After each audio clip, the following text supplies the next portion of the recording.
WCBI News at 10 starts now.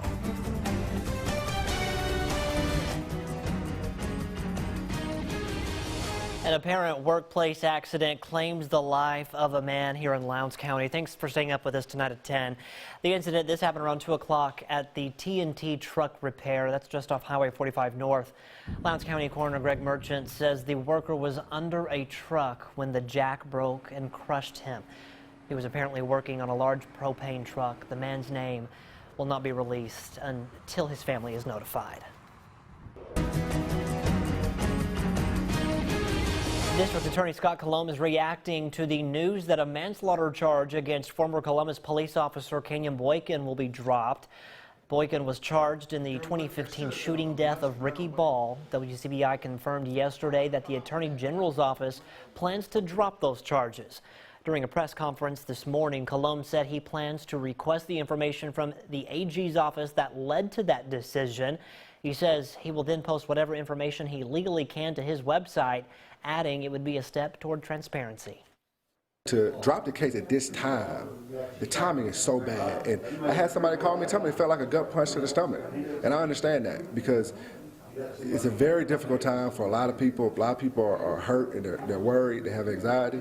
And you know, to do it like the way it was done, I mean, I think if you're going to dismiss the case, you need to do more than a 2-paragraph press release. You need to have a hearing, put the evidence out there, let the people see for themselves what is the reason why the case was dismissed, because it was an indictment. And I think it just should have been handled. It could have been handled so much better that would have done a better job of continuing to try to get trust in the community, because that's what it's really about, is having trust in the criminal justice system. Boykin was fired from CPD shortly after the shooting and later sued the city. A settlement was reached in that lawsuit. The decision not to prosecute sent shock waves throughout the community. Some were pleased with the decision, others asking why. Our Stephanie Poole talks to 2 Columbus leaders who want answers. It puts a sharp knife in the hearts of trust in this community as it relates to the justice system. The timing could not have been at the worst time. This was the worst time that any news of this magnitude could have been dropped in this community. That was District 41 State Representative Kabir Kareem's reaction after learning the State Attorney General will not prosecute former Columbus police officer Kenyon Boykin. Kareem has a unique perspective. He was a city councilman at the time when Boykin shot Ricky Ball during a traffic stop. He believes the community deserves a better understanding as to why charges were dropped. We have to do more. We have to demand answers. I will be writing a letter to the Attorney General in my capacity, asking for an explanation on what took place. Kareem says with evidence and paperwork to support the case, he thinks there was no need to drop charges at this time. What is it where the previous Attorney General felt need to indict with a grand jury, felt need to prosecute all the way to December, and now it's May, and now, according to the 2 paragraphs that was given, it wasn't enough evidence. Something is not right with that. Controversy surrounding the case is affecting officers too. Columbus Police Chief Fred Shelton says, as a citizen and officer, he's mentally in a tough spot. Being in my position and being an Afro-American, they expect me to stand up and do what's right and to fight for their rights. And again, I'm going to fight for their rights. I'm going to make sure that the police department is effective, efficient, and proactive in policing. Again, we're not going to turn our head at crime. We're going to enforce crime. We're going to do it fair. We're going to treat people fairly, and we're going to treat them with dignity. Shelton says the Attorney General's decision puts a greater burden on the force. I don't agree with it because what it does is it goes to the fabric of what we do. I want people to trust us that if someone commit a crime, that they will be arrested, that they'll go through the court process, and that they'll serve their time. Whether the officer involved was innocent or guilty, I feel compelled that it should have played out in the courts. I'm not advocating one way or the other, but all we have is the justice system. Now we have reached out to the family, for Ball's family that is, for a comment. The mother of Ricky Ball says that they're all heartbroken, and right now they're requesting some privacy. Temperatures already down into the 60s and 70s in the 10 o'clock hour. We're 69 here in Columbus right now, 68 over in Oktibbeha County, still 73 in West Point, 74 in Tupelo. Everybody reporting in under a mostly clear sky right now, and I think that continues overnight tonight. That allows those temperatures to drop just a few more degrees down into the mid and low 60s by the time we wake up starting off that weekend on Saturday morning. But take a look at this. Plenty of blue sky and sunshine, no cloud cover anywhere to be found. I think maybe we have a few afternoon clouds. Generally, though, bright blue sky and sunshine all through the day. Temperatures getting up into the 80s, but the good news is humidity is lower tomorrow. And for Sunday, that means even though it's warmer, it's not going to be as muggy and moist as you step outside. That means it's very comfortable, even though the temperatures are a little bit warmer. Again, plenty of sunshine this weekend. Temperatures in the mid 80s Saturday and for Sunday. Very nice weekend, a great weekend to get outside and enjoy the pool or the lake, whatever you're doing. Just make sure to apply that sunscreen. I've got your full first alert forecast coming up in just a few minutes. Scott. All right, Trevor, thanks so much. In national news, the fired Minneapolis police officer seen on video with his knee on the neck of George Floyd as he struggled to breathe has been arrested. It comes during a week of escalating violence in the wake of Floyd's death. CBS's Nicole Killian has the latest. Derek Chauvin, the former Minneapolis police officer seen on video with his knee on George Floyd's neck, was taken into custody Friday. He has been charged with third-degree murder. This is by far the fastest we've ever charged a police officer. The arrest comes as Minnesota State Police, backed by the National Guard, took up positions on the streets of Minneapolis following another night of fires and looting. The governor called for order to be restored. We cannot have the looting and the recklessness that went on.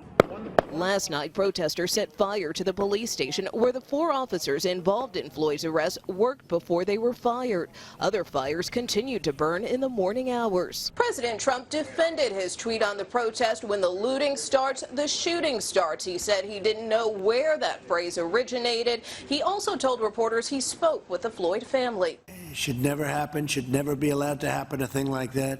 I understand the hurt, I understand the pain. People have really been through a lot. The family of George is entitled to justice, and the people of Minnesota are entitled to live in safety. Minneapolis police say Chauvin has had 18 complaints against him in his career, but faced discipline for only 2. Protesters say his arrest is just a start. Please do not run away with the narrative that highlights one arrest. That is nothing. At the end of the day, they should have been arrested, but we want to see 4 arrests and charges for everything that they did that violated the law. Prosecutors say the investigation into the other officers is ongoing, but they anticipate bringing charges against them. Nicole Killian, CBS News, Washington. Chauvin is also charged with manslaughter, and additional charges are possible. Those protests have spread across the country. A large group gathered today at the state capitol to show support for George Floyd's family and denounce police violence. But as Courtney and Jackson shows us, here at home, the protests were much more peaceful. No justice, no peace, no racist police. What happened to George Floyd in Minneapolis transcends any headlines for many of those who rallied outside the Mississippi State Capitol. We're fighting for our lives every single day. I have to get up and make sure what I put on. I have to know is it too dark, is it too bright. I have to always look back. You know, the other night I had to hold my girlfriend and she cried because she was scared of me leaving the house because of what's going on. Michael Barber says he can only hope his children won't have those same experiences. But that's another reason he didn't want to sit on the sidelines and not speak out against racism and police brutality. I'm lucky I turned 22. In the black community, it is a blessing to turn 21. When we reach 25, that is a milestone. Not graduating college, not getting your license or anything. Turning an age is a milestone. It's not even really a tradition in our culture. We the people demand the death of racism and the rebirth of liberty. Others echoed the idea that Mississippi's history makes peaceful protests like this imperative. Racism has been a big part of Mississippi's history for a very long time. I think it was very important for us to be here today and to put Mississippi into the fight for justice and liberty for its people. The group did march through downtown Jackson after leaving the state capitol. When asked about the protest, Governor Tate Reeves said this. I fully support everyone's individual right to protest their government, to protest government decisions, as long as they do so in a peaceful manner. That is a constitutional right that is one of the very foundations of our country. Courtney Ann Jackson, WCBI News. In Petal, protesters call for the resignation of Mayor Hal Marks. The protest comes after the mayor posted controversial statements about the death of George Floyd on his social media pages. He says his remarks were misconstrued as racist and that he wanted people to see all the facts before judging police. Last night, Marks resisted calls to resign by the Board of Aldermen. Jesse Fenver of CBS affiliate WJTV has more. The protests here at Pella City Hall were well organized and peaceful, but the protesters' anger and frustration, that was palpable.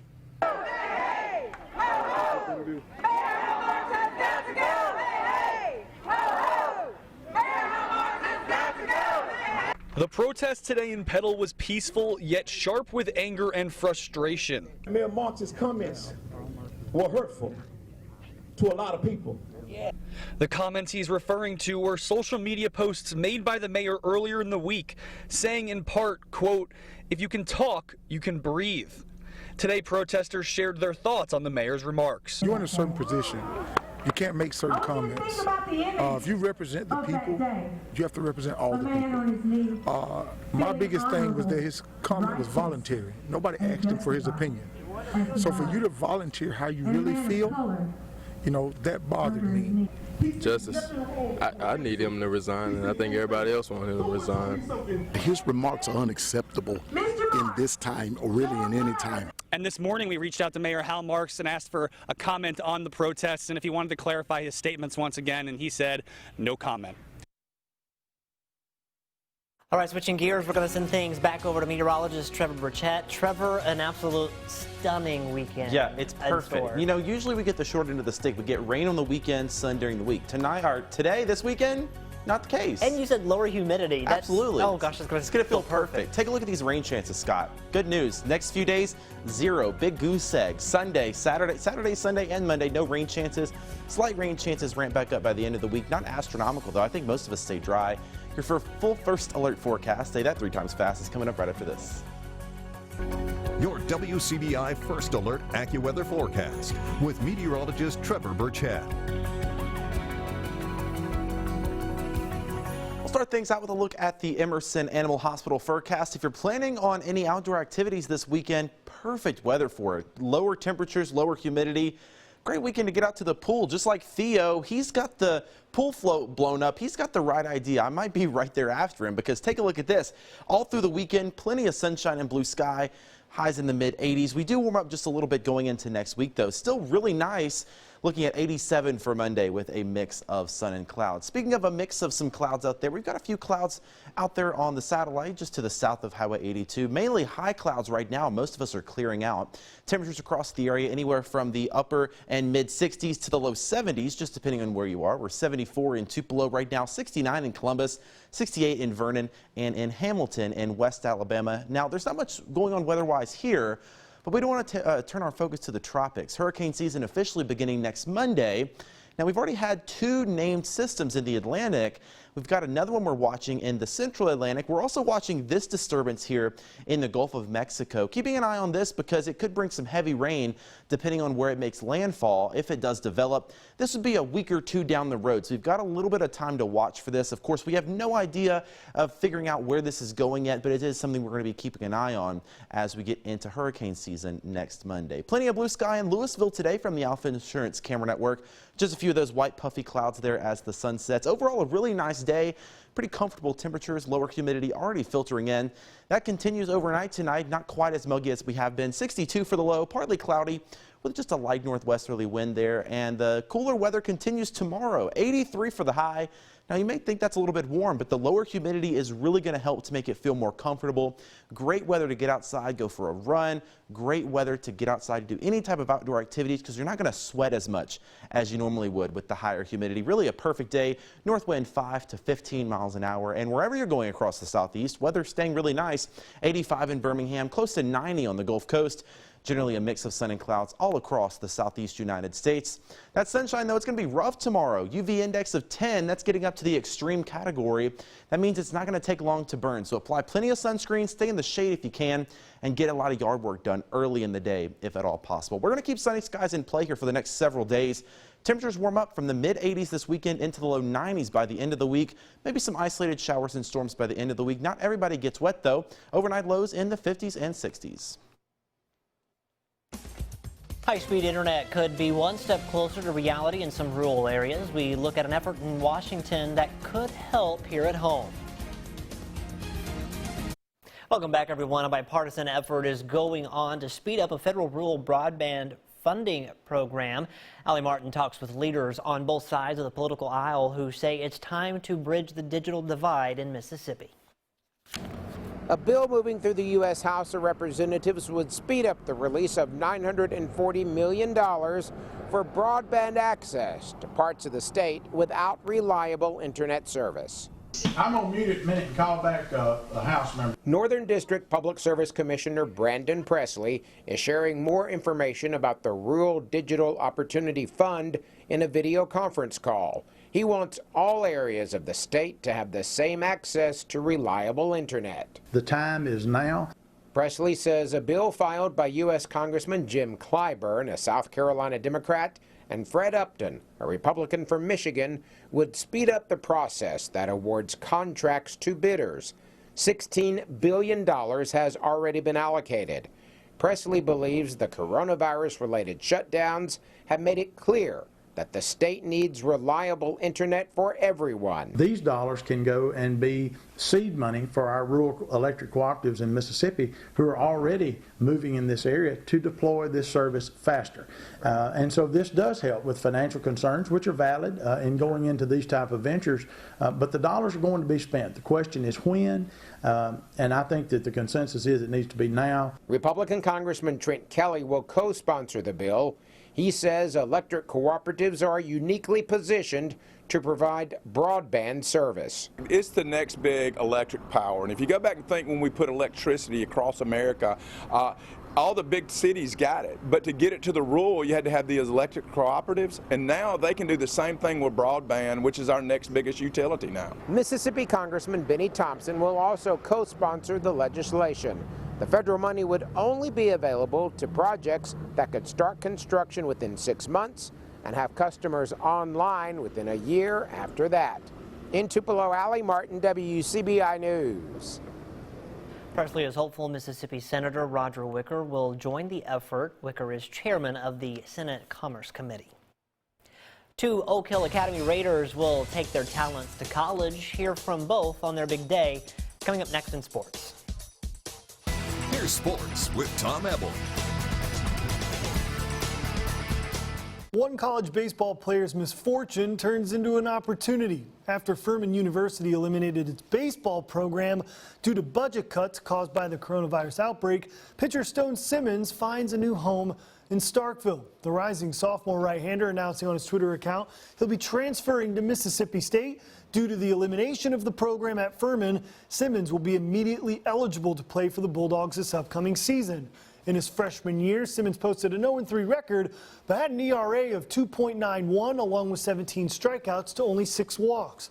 Simmons is the second transfer the Bulldogs have added, joining Jacksonville's second baseman Scott DeBrule.